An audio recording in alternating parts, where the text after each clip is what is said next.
After many weeks of the flooding in Nigeria, over 600 people have been killed and 1.5 million people have lost their houses and businesses.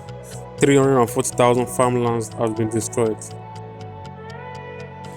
33 states out of the 36 states in Nigeria has already been affected.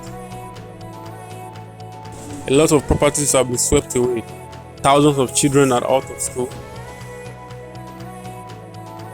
According to the Minister of the Water Resources, the flooding has gotten to a point where the federal government needs to declare a state of emergency.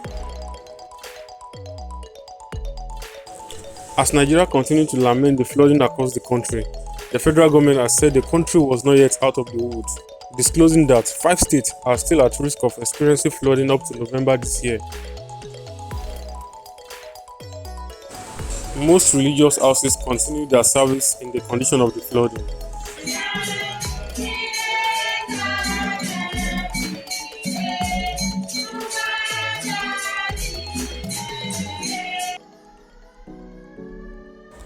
This flood was due to heavy rainfall, overflow of local rivers, and the devastating impact of the climate change, but most consequentially, to the release of the excess water from the Lagdo Dam in northern Cameroon.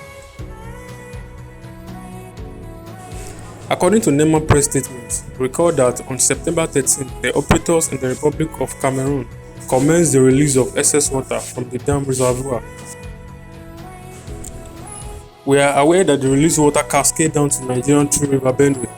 Thereby, it overwhelmed the communities that have already been impacted by heavy rainfalls. Records indicate that Cameroon and Nigeria were supposed to build 2 dams at inception, such that the Nigerian dam, known as the Destin Dam, which was said to be in Adamawa State, would contain water released from the Lagdo Dam in Cameroon at any point in time. The Nigerian dam is supposed to be 2.5 size of the Lagdo Dam in Cameroon. But sadly, the absence of the dam to control the excess water from Cameroon Dam have continued to cause serious consequences on frontline states and communities along the coast of River Niger and Benue, and other states in Nigeria.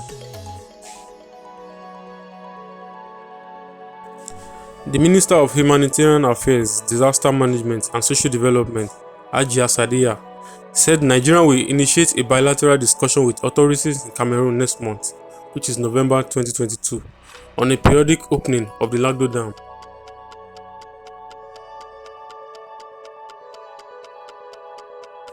Meanwhile, various spirited efforts are being made and put in place to provide basic needs to the victims of the devastating floods. The minister has also asked 5 state governments to prepare to evacuate residents living along floodplains in Anambra. One of those states, 76 people died trying to flee the flood after escape boats capsized. The President of Nigeria made a report on the 16th of October. In his word, he said, all federal agencies dealing with the rescue and disaster management have been directed to scale up response and intervention efforts to support the victims of flooding across the country, as well as all the affected states, 33 states so far affected, and the FCT. The flood has also affected some of the biggest agricultural businesses in Nigeria, like Olam Nigeria, which produces a quarter of Nigerian rice, says 10,000 of acres of its farmland had been submerged, leading to a shortfall that could raise prices. We should expect an increase in rice prices in December. Of course, that goes without saying, because the entire crop has been lost. Those are the statements made by Olam Nigerian Vice President for Corporate and Government Relations, Ade Adefeko.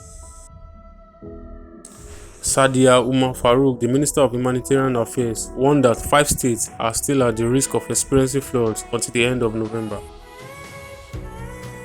We are calling on the respective state governments, local government clinics, and communities to prepare for more flooding by evacuating people living in the floodplain to high grounds, Farouk said.